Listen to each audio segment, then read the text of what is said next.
Yeah. Yeah. There was no. So today's speaker Yeah. is Michael Chiarella, Executive Director of Richmond Rescue. The Rescue is a nonprofit providing 911 ambulance services to about 7 towns. Aside from dealing with emergencies, they also have a robust offering of public safety programs, which is the annual bike helmet giveaway, car seat fitting, CPR, and first aid instruction and standbys at community events. As you remember, we gave Richmond Rescue $1,000 for helmets, which I think is going to be given out this spring. So please join me in welcoming Michael.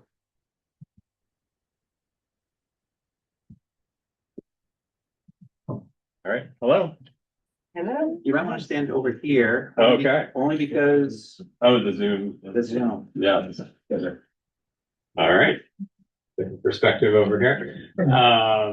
Yeah, thanks for having me. Really appreciate the opportunity to talk to you. Armin had wanted me to come in and talk about bike helmets for a half hour, and I said I can't do a half hour. It's pretty dull. So I've decided to go into kind of injury prevention and public health that EMS does, and that's more and more a role that EMS is starting to play in society. So next slide, please. A little bit about me. I grew up down in Guilford, Connecticut on the coast. Did not have any idea that I would get involved in healthcare in any way. Went to school for engineering at UMass Dartmouth, graduated with a mechanical engineering degree. Next slide. And I got an engineering job at a place called RFS Cable Wave Systems. So we made micro telecommunications cable. And I did that for about 1.5 years and just did not like it at all. Very removed from people. I didn't really care about the product. So I left and I hiked the Appalachian Trail. And it was an amazing experience. Really met a lot of interesting people, a lot of people who made career changes partway through their life. So I was pretty well convinced of not going back to engineering at that point. And I had an interest in emergency medical services and ambulance work and a little bit of medical stuff before this, but I never really had the opportunity to pursue that at all. That'll come up in a couple slides. Next slide. There we go. All right.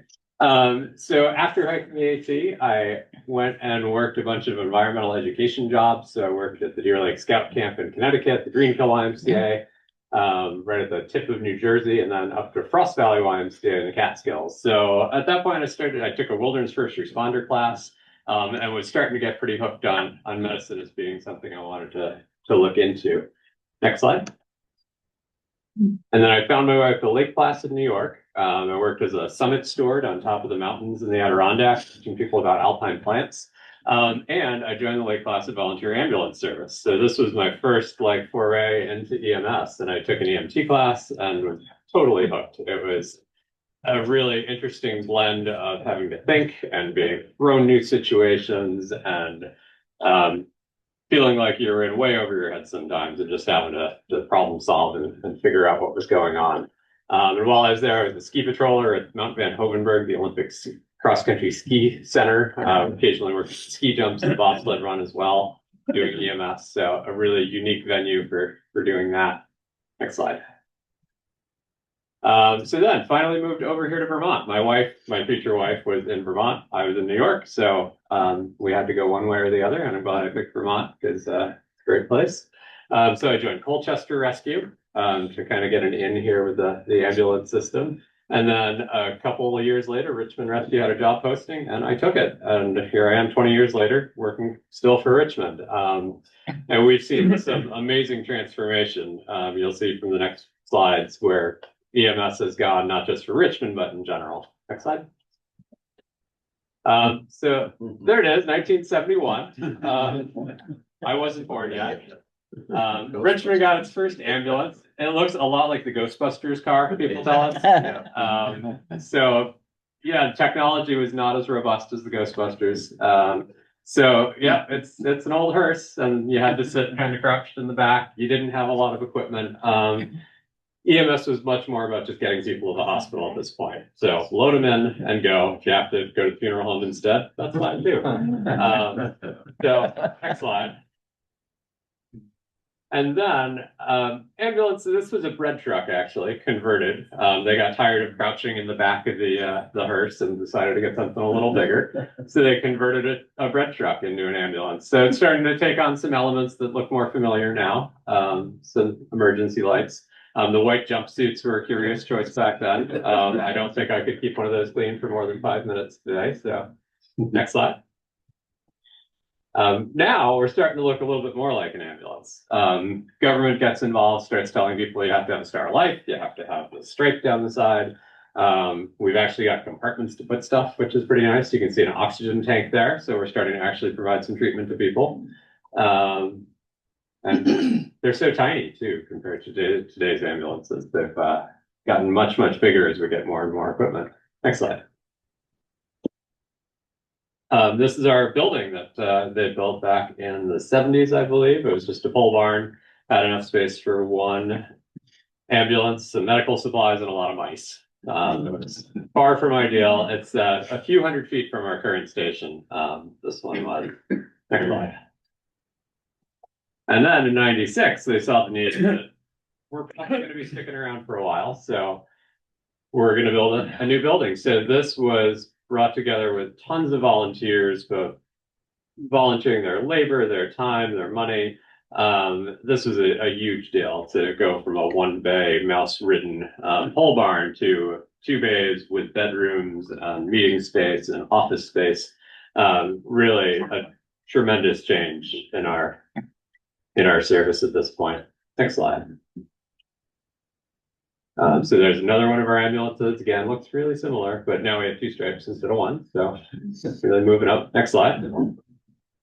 So then 2004, so the people who built the building really had the vision of like, we need a second ambulance, because imagine running an ambulance service with only 1 ambulance that goes out for service, goes just busy. You can't take a second call. Right now, our ambulances typically are out of service for 2 or 3 weeks a year for just maintenance, because it takes a long time to get parts, it takes a long time for things to get fixed. So not having a second truck is really a challenge. And now we're starting to talk about a 3rd truck even in the future, because we're getting so busy. So this was truck number 2. So for the first time ever, that station would be filled with 2 trucks. And this was a very customized truck, which I think a lot of people regretted, because customized equals complicated, which also caused a lot of problems down the road. But it was a learning lesson, I think, for everybody at that point. Next slide. So now we changed our look in 2011. It went from pretty generic ambulances to now something that is all about safety. Because we're parked out on the highway, so we do a lot of things to improve our safety out there. So the color scheme, having these contrasting colors and having the chevrons in the back, that's really important. And then an odd feature you don't notice during the day is that our ambulance is outlined with a big reflective stripe. So at night, you can see the outline of our truck. But in the day, it just blends right in and looks like part of the truck. So having all this reflective stuff and the chevrons and a really good lighting package makes us really visible. That's a really important concept to stay safe. Next slide. So 2014, we won the Vermont Ambulance Service of the Year. I don't feel like 2014 was our peak. I think that was just the start, really. But I think people started to believe that we could do some really big things.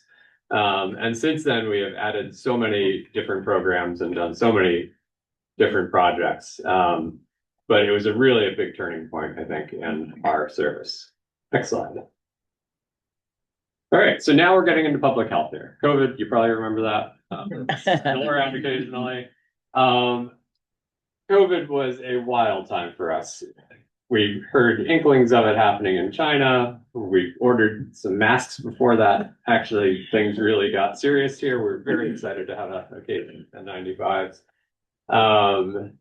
We ramped up our fit testing program. And then we started hearing where the schools are going to close. And we're like, uh-oh, this could be interesting. So, next slide. So a lot of things changed in just overnight for us. So our call volume dropped in half, which is kind of the opposite of what we thought. Like, oh, everybody's going to get COVID. We're going to transport all kinds of people. But no, people were scared of the hospital. They didn't want to call. and COVID couldn't go anywhere, couldn't spread because nobody was together. So we went from going on a few calls a day down to maybe one call a day. We also started operating with these tiny little crews. If normally we'd have 4 people on a crew, we went down to 2-person crews because we didn't want to expose extra people and we needed backups. So if our driver went down, we needed to have a backup driver who happened to be at home. So it was a really weird deal because you're at the station now, just one other person, the same person all the time. So, and luckily we have great coworkers, so everybody got along just fine. And then even going into someone's house for an ambulance call, we would just send in the one person, the other person would stay outside. They'd figure out if it needed help inside, and then the other person would go in if needed. Otherwise, the person usually walked out to us, and we had limited exposure to everybody. Just really a whole different way to operate. And we had to wear PPE, so everything took a long time. So we put on gloves, we put on a gown, we put on a mask, we put on glasses, and then we'd have to take all that stuff off when we go to drive the ambulance. So everything just was slow. The supply chain talked about before, like getting anything was really, really hard for us. And our supply officer, this guy down here, Alex Knackle, who grew up in Jericho, just did a great job of trying to get our stuff to stretch out, to get it to last longer, finding sources for getting things that we needed. And we really kept everything moving. Next slide. So now at the end of that first year, vaccines started to become a thing. And we were really excited to be some of the first people to get vaccines. So really a crazy situation to get to go and be one of the top 1% there to get prioritized. So we got our vaccines, and then we started to give vaccines as well, because the state had to figure out how to get vaccines, 2 vaccines into 600,000 arms in Vermont, which is a huge undertaking. So they mobilized EMS, they mobilized the National Guard, all these different people. So we got to start working at these vaccine clinics.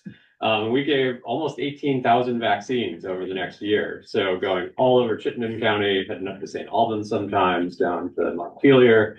We also, when COVID testing was something you couldn't do at home, we staffed one of those clinics and gave 8,000 tests. And then a pilot project that we worked on, because the blood supply was another problem that public health was having, that people just weren't going to donate because they didn't want to be exposed to any extra risk. So we stood up a donation clinic in the hospital, and we're able to convince a lot of employees to come down and donate their blood. So some of our EMTs got trained to be phlebotomists for a few months, and kind of just got that whole process going. So the Red Cross is still operating their setup, and they did this additional one as well. Next slide. So now we get into some of the more traditional public health programs. So this is one of our helmets. Helmets, when you buy a helmet, just one helmet, they often are $40, $50, $60, upwards of $100 if you go really fancy. And that's definitely a barrier for a lot of families to go out there. Plus, you have to go there to the store. What size do I buy? How do I adjust it? Just a lot of things that are challenging. So when you buy helmets in bulk, which most people will never, ever do, unless you have a lot of kids, we buy these. They're about $12 each when we buy them. They meet all of the safety standards that the United States has set. And they are really good helmets. Like my kids wear these without complaint. It has a little adjuster wheel back here to adjust the size, so there's no complicated straps. This is really traditional strap setup over here. So what we do when kid comes in, we come measure their head with a paper measuring tape. We see how big their head is. We see what size helmet they fit into. Give them a color choice of a few different colors, and then we get that helmet adjusted to fit them just perfectly. Because that is often one of the things we see is kids are wearing helmets, and instead of being level on their head like this, it's tipped way back here. And clearly you're missing out on like half the protection there.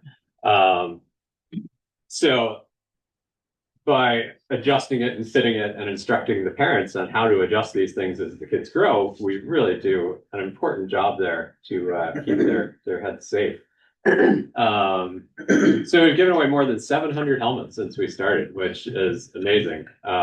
to think how many are out there. In fact, our demand has gone way down in recent years because so many kids have them now. And helmets will last generally about 5 to 7 years or until the kid outgrows it. So I think a lot of these are getting passed on to siblings.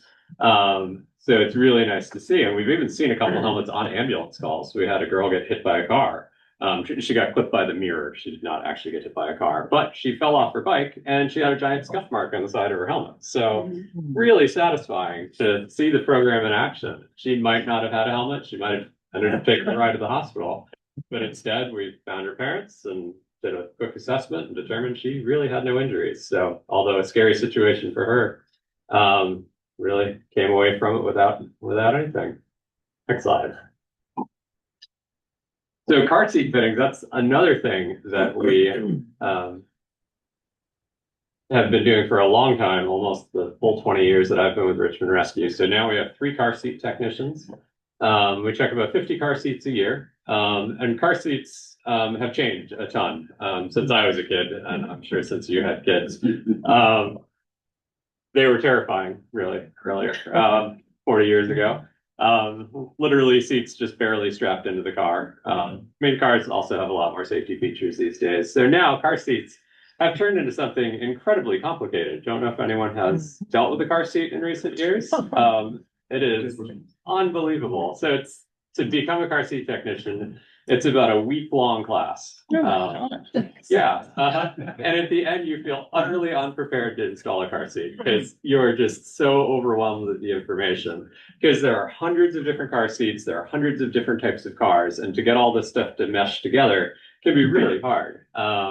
So just now, after 20 years, I feel pretty confident putting in a car seat.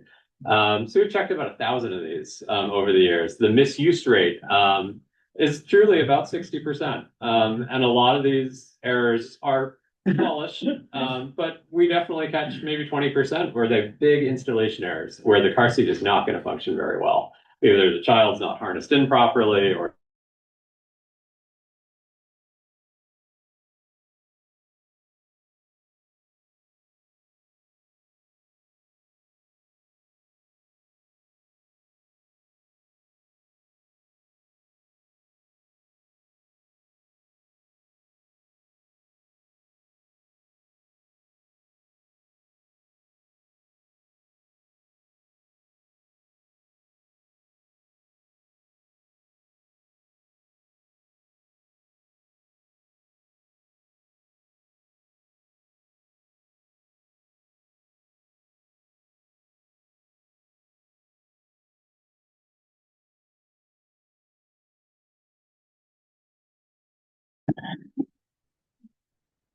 Yeah, it's worse than a car seat. This. And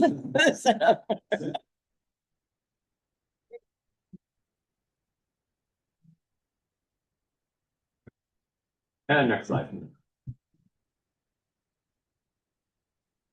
All right, then address signs are another program that we started. So I assume we've all had packages misdelivered. These work great for keeping packages in the right place. So we see this as a problem. We're not just delivering packages, we're trying to pick up something from a house. So this was a frustration for us, having houses that are marked like this. And you're like, oh, let me look at a piece of mail in here, see if I can figure out what address this is. Or there's tiny little numbers on the side of the mailbox and it's raining and it's dark and foggy.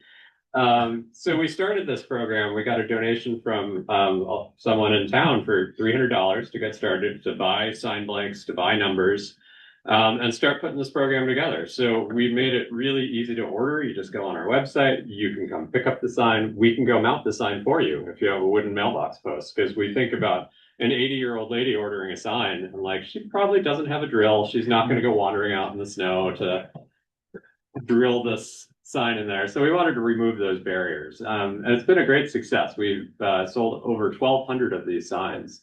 And anyone who participates in Medicaid, Dr. Wick, or Dr. Dinosaur can also get these signs for free. Because people have been generous enough to make extra donations when they buy a sign. So there's $10 sign, and then people will often make a $10 donation on top of that, which pays for all those free signs. So we have, it's amazing now going out for ambulance calls, because we have, even if the place we're going isn't marked the houses around it will be marked, and we'll have a really good idea of where we're going. And I think UPS and FedEx also are pretty excited. It makes it easy for everybody. And you can see what it goes from, and to. Makes a huge difference for us. And we have even bigger ones. If you have 4 numbers, you can choose vertical, horizontal. And you don't have to live in our service area if you want one of these signs. You can go on our website, you can order one, as long as you're willing to come pick it up, we'll happily sell it to you.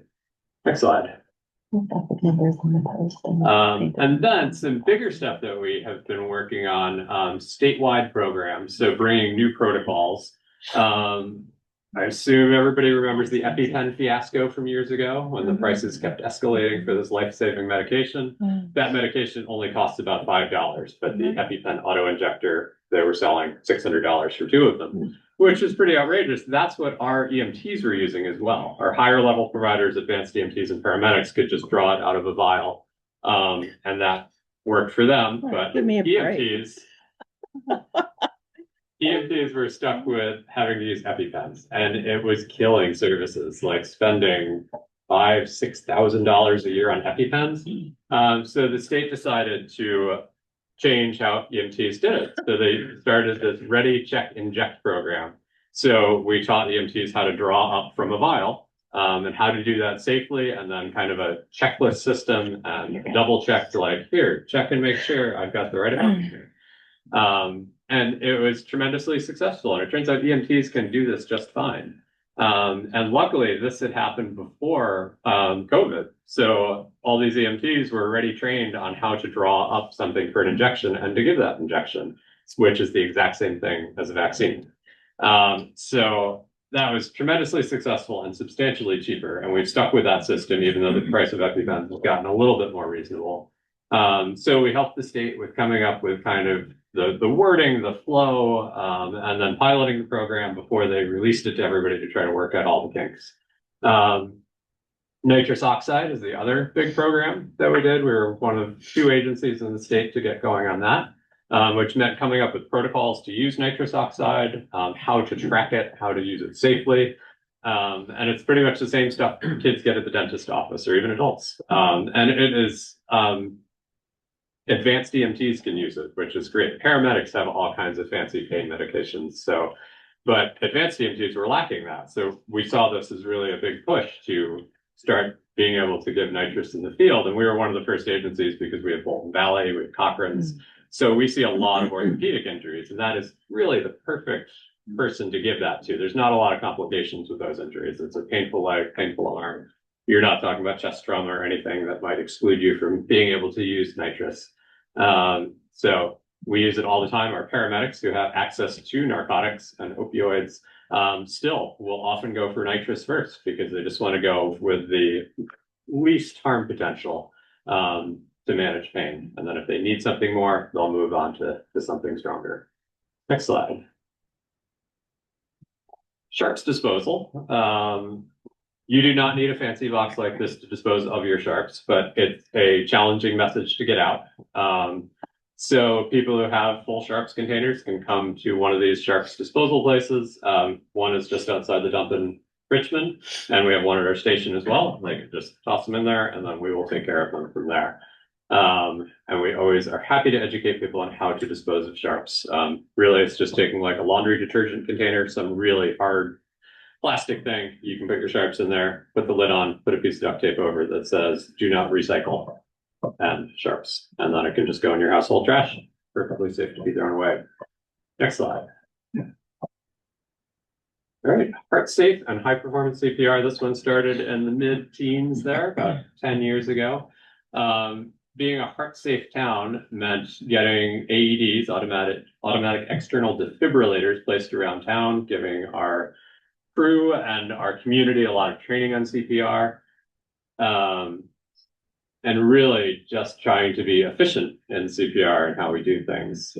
So we became a heart safe community, and then we had one of the biggest saves of my career. This guy, Al Buck, he was the former police chief in Richmond. He was on a high-speed chase through Richmond, hitting 80, 90 miles an hour on like down Brown's Trace, down Bridge Street, down Main Road. When all of a sudden he gets this weird feeling, he's like, something's wrong. He holds his chest, And within 30 seconds, he's unresponsive on the side of the road. And luckily, he was able to pull his cruiser over to the side before this happened. Then there's a couple more officers. The guy behind him happens to be the guy who teaches CPR for the state police. So that worked out really well. So he sees his car pulled over. He's like, whoa. So he goes, turns around, and he finds Chief Buck unresponsive in the front of the car, pulls him out, starts CPR, and screams on the radio, I need an AED here. He knows exactly what he needs. We're listening to this at the station, and we're like, he has an AED in his trunk. So we get on the police radio, we're like, open his trunk, he's got an AED there. And within a couple minutes, his AED is on him and shocking him every 2 minutes. In the end, I think he got about 8 shocks, but he was revived and survived and is still alive today. Went back to policing, in fact, after this. So really an amazing story. And it just shows that the whole system works. Those AEDs that were part of the Heart Safe program were placed in the back of cruisers. The police were given training on this. We all worked together with the police. So every part of the chain of survival was in place that day, and it worked really well. Next slide. All right, backcountry rescue. You're wondering injury prevention. This is kind of the opposite of prevention, but so we have a backcountry rescue team. We go out on our rescues. We were on a very high profile one a couple weeks ago up on Camel's Hump. That's what the center picture is there. But the injury prevention part of this is we really try to take all these lessons learned and turn them into something bigger, so that maybe we can prevent somebody in the future from getting into the same situation. So we started recently a backcountry education forum. So once a month we come, people from the public can join. We teach various topics like hypothermia and frostbite management. We talked about splinting and bleeding control a couple months ago. This last one was on layering and what to pack in your pack when you go for a hike. We've got a bunch more of those planned as well. And often these case studies that we bring up can really illustrate the points of where people's decision-making went wrong. Next slide. All right, so this is the end. You can see how far we've come from the, I think, early 1980s over there to current year. Really just a huge transformation. We still have an amazing number of volunteers. We have about 35 active volunteers with us now, 5 full-time staff. We staff, have 2 ambulances, a little SUV fly car, and we have just so many more capabilities than we had 30 or 40 years ago. So take any questions if anyone would like to know anything more. Yes. I need a microphone. Sure. I don't really need it, but everybody else does. Yeah, I just have to say in 1976, Richmond Rescue tried to teach everybody in town the Heimlich maneuver to try to save people. And John LaRue, who was a member of the squad, was organizing that team. The other thing is about CPR. Last ski season, there were 7 ski area CPR incidents, and all 7 of those arrived at the hospital alive, and 6 of them walked out. And I personally would like to have all of you who are close to me know CPR and the AED is out in the hall. That is great. Happy to hear there's an AED here, or more and more. A question. Do you need the microphone? Yeah, it's resumed. You may not be able to answer this, but I live in Williston-Wood. We get a lot of ambulance calls from Williston. The fire truck always comes, and it's big, and it's, you know, bulky. Yeah. Do you have a fire truck go with you to calls, or do you know why they bring the fire truck in the first place? I do. We don't have a fire truck, just don't have enough space for it. So Williston operates a fire and EMS department. So typically they will have 4 or 5 people on duty to cover fire and EMS. So they send a 2-person ambulance crew, but often 2 people is not enough for lifting and moving. So in addition, they send that fire truck with 1 or 2 people on there. So if there is a fire call, while that ambulance call is happening, the fire truck can branch off and go do the fire stuff. But they're there to help lift and move. And if they do end up needing an extra person to transport with them, they can take someone from the fire truck. So very common response model. You see that in Burlington as well. it is not the ideal vehicle. Fire trucks are big and they're very hard to get around in small places. I don't think I did any with Richmond, but I went through a lot of the like helmet programs as a kid. They told us to hit ourselves in the face with a tennis racket, and if it didn't hit your nose, you were good. You were wearing it correctly. It was very effective. So I said, frying pan with my kids, and then that happens. So it's great. I was also curious. I'm always impressed with you guys and Williston and Essex, how you coordinate when there's like a big incident. I know like here in Williston, our fire budget's going up 10%. Do you see more collaboration needed with like almost like a regional response to kind of help offset costs and other issues? Yeah, a great question. So we operate with what's called a mutual aid system. So no ambulance service is going to be able to cover every one of their calls. We turn over about 12% of our calls to mutual aid.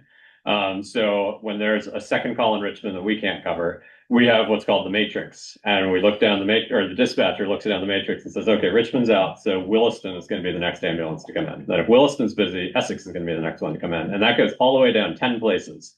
And there are some days when we are down to number 10 and they're running out of ambulances and it's very, very busy. So then they get creative and kind of go off the matrix and just figure it out. But it's a very common thing. We did, I think, about 400 mutual aid calls last year out of 1,600. So we end up going to Essex, Williston, Northern Jericho, Underhill, all over the place. And occasionally we'll end up in some really far-flung place and we're like, wow, is this even right?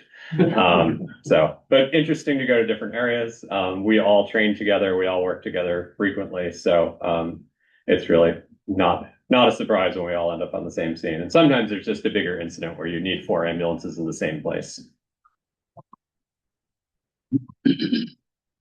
Participate in the heart attack program. We're, recording electrocardiograms in the field and transmitting them. Yeah, great question. So yeah, we do 12 lead EKGs in the field. So we put the 6 leads across your chest, 4 on your limbs. And then we can transmit those to the hospital from the field. So a cardiologist can look at those before we even arrive, which is a pretty amazing thing to do. Our paramedics are also trained to read EKGs so they can make the interpretation right there in the field. And if you're having a heart attack, they can notify the cath lab and get everything kind of moving in the right direction. So you can cut down that time that your heart does not have enough oxygen. Very quick question. Why aren't the numbers on both sides of those signs? They can be. Okay. You can choose. This particular sign was on a dead end road. So you didn't really need one on the other side. But yes, if you live on a road that's not a dead end road, we recommend both sides. Great. Any other questions? All right. Well, thanks for having me. I appreciate it. Thanks, Michael. And so for speaking with us, we make a donation in your name to the Williston School Mentoring Program. Great. For you. Appreciate that. And if you would, please pick a rep there. Read the last 3 numbers. Last 3 numbers are 613. 613, Charlie. Thank you very much.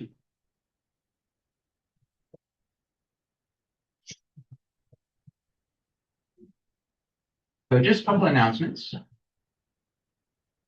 One is Ellie. So I've reached out to Ellie. She's not here today, but reached out to Ellie about. Oh, I'm here. Yeah, she said she wanted to do an Okay. announcement. Did not see her online.